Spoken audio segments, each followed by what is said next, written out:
नमस्कार, मैं श्रेया और आप देख रहे हैं बातें यूपी की। मैं हाजिर हूं उत्तर प्रदेश की 10 बड़ी खबरों के साथ। यूपी इंटरनेशनल ट्रेड शो 2024 को अभूतपूर्व सफलता मिली है, जिसमें 2023 के मुकाबले दुगने लोग शामिल हुए। इस बार 2500 स्टॉल लगाए गए और 70 देशों के प्रतिनिधि आए। हजारों करोड़ के ऑर्डर प्राप्त हुए। ये आयोजन छोटे और मध्यम उद्यमों के लिए अपार संभावनाएं पेश करता है। महिलाओं और ओडीओपी उद्यमियों की भागीदारी को बढ़ावा दिया जाएगा, जिससे उन्हें अंतर्राष्ट्रीय स्तर पर पहचान और व्यापारिक अवसर मिलेंगे।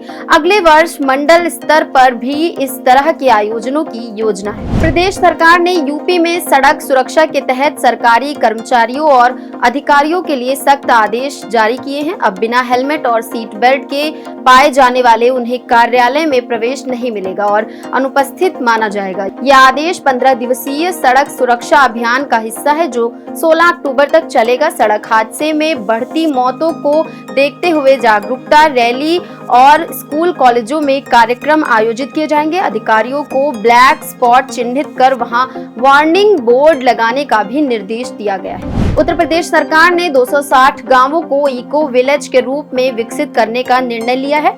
इन गांवों में केवल प्राकृतिक खेती होगी, जिसमें रासायनिक खाद का कोई उपयोग नहीं होगा। इको विलेज में प्राकृतिक संसाधनों और नवीनीकृत ऊर्जा जैसे सौर ऊर्जा का उपयोग किया जाएगा। जल संरक्षण के लिए रिसाइकल तकनीक का उपयोग किया जाएगा। इसके अलावा इन गांवों को पर्यटन स्थल के रूप में विकसित किया जाएगा और इन्हें मुख्य मार्गों से जोड़ा जाएगा। योजना का उद्देश्य पूर्वांचल, विंध्य और बुंदेलखंड के ग्रामीण क्षेत्रों में कृषि और पर्यटन को बढ़ावा देना है। उत्तर प्रदेश के जिला न्यायालयों में 3306 पदों पर केंद्रीयकृत भर्ती 2024 से 25 के लिए ऑनलाइन आवेदन 4 अक्टूबर से शुरू होंगे।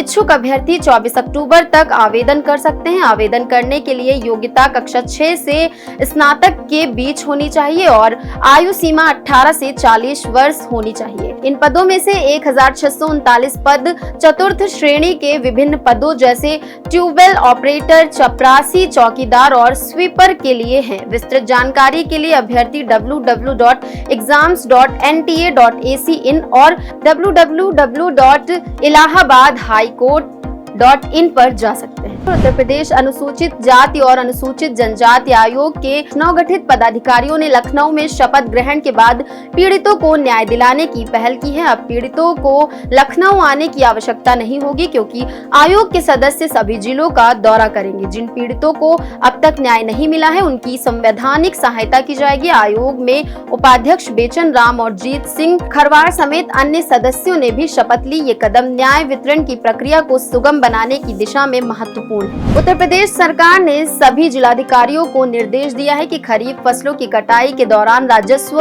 कर्मियों को अन्य ड्यूटी में नहीं लगाया जाएगा। केवल विशेष परिस्थितियों में ही उनकी तैनाती अन्य कार्यों के लिए की जा सकेगी, जिसके लिए कारण बताना अनिवार्य होगा। इसके साथ ही उप जिलाधिकारियों और तहसीलदारों को फसल कटाई प्रयोगों की समीक्षा करने का भी निर्देश दिया गया है। ये निर्णय फसल उत्पादन को सुनिश्चित करने और किसानों को समुचित सहायता प्रदान करने की दिशा में महत्वपूर्ण कदम है। अब बढ़ते हैं अपनी अगली खबर की ओर। बीएचयू के इनोवेटर मृत्युंजय सिंह ने नासा के सर्वर में गंभीर गड़बड़ी का पता लगाया है, जिससे हैकर्स वेबसाइट को डाउन कर सकते थे। 10 दिन की रिसर्च के बाद उन्होंने P5 इंफॉर्मेशन वल्नरेबिलिटी नामक बग की खोज की। ये बग नासा की वेबसाइट को धीमा कर सकता था और गोपनीय सूचनाओं की चोरी का खतरा पैदा कर सकता था। नासा ने मृत्युंजय की रिपोर्ट को स्वीकार किया और सुधार का कार्य शुरू कर दिया। उनके कार्यों की सराहना करते हुए नासा ने सार्वजनिक डोमेन में जानकारी साझा करने की अनुमति मांगी है। उत्तर प्रदेश प्राविधिक शिक्षा परिषद ने जून में आयोजित सम सेमेस्टर वार्षिक और विशेष बैक पेपर परीक्षाओं के परिणाम घोषित कर दिए हैं। इस बार शुभम वर्मा ने परीक्षा में प्रथम स्थान प्राप्त किया है। परीक्षाएं 22 जून से 26 जुलाई के बीच 188 केंद्रों पर आयोजित की गई, जिसमें पहली बार डिजिटल मूल्यांकन प्रणाली का उपयोग किया गया। सेमेस्टर परीक्षा में उत्तीर्ण प्रतिशत 60.06% रहा, जबकि वार्षिक परीक्षा का प्रतिशत 41.24% रहा। प्राविधिक शिक्षा परिषद के अध्यक्ष आलोक कुमार ने इस सफलता की जानकारी दी। प्रधानमंत्री नरेंद्र मोदी 20 अक्टूबर को वाराणसी में यूपी के पहले दिव्यांग फ्रेंडली स्टेडियम का उद्घाटन करेंगे। सिगरा में स्थित इस स्टेडियम में दिव्यांग खिलाड़ियों की भी उपस्थिति रहेगी। स्टेडियम का निर्माण विशेष रूप से दिव्यांगों को ध्यान में रखकर किया गया है, जिसमें सभी सुविधाएं उपलब्ध हैं। दिव्यांग बिना सहारे के सड़क से चौथी मंजिल तक पहुंच सकेंगे। कार्यक्रम की तैयारी तेजी से चल रही है और शहर को सजाने के लिए गड्ढों को भरने और लटकते तारों को ठीक करने का काम किया जा रहा है। पीएम के स्वागत के लिए भाजपा में भी हलचल बढ़ गई। उत्तर प्रदेश के मुख्यमंत्री योगी आदित्यनाथ ने घोषणा की है कि राज्य गरीबी से मुक्त होगा, जिसमें यूपी देश का पहला जीरो पॉवर्टी स्टेट बनेगा। महात्मा गांधी की जयंती पर सीएम ने संकल्प किया है कि हर पंचायत में सबसे गरीब परिवारों की पहचान की जाएगी।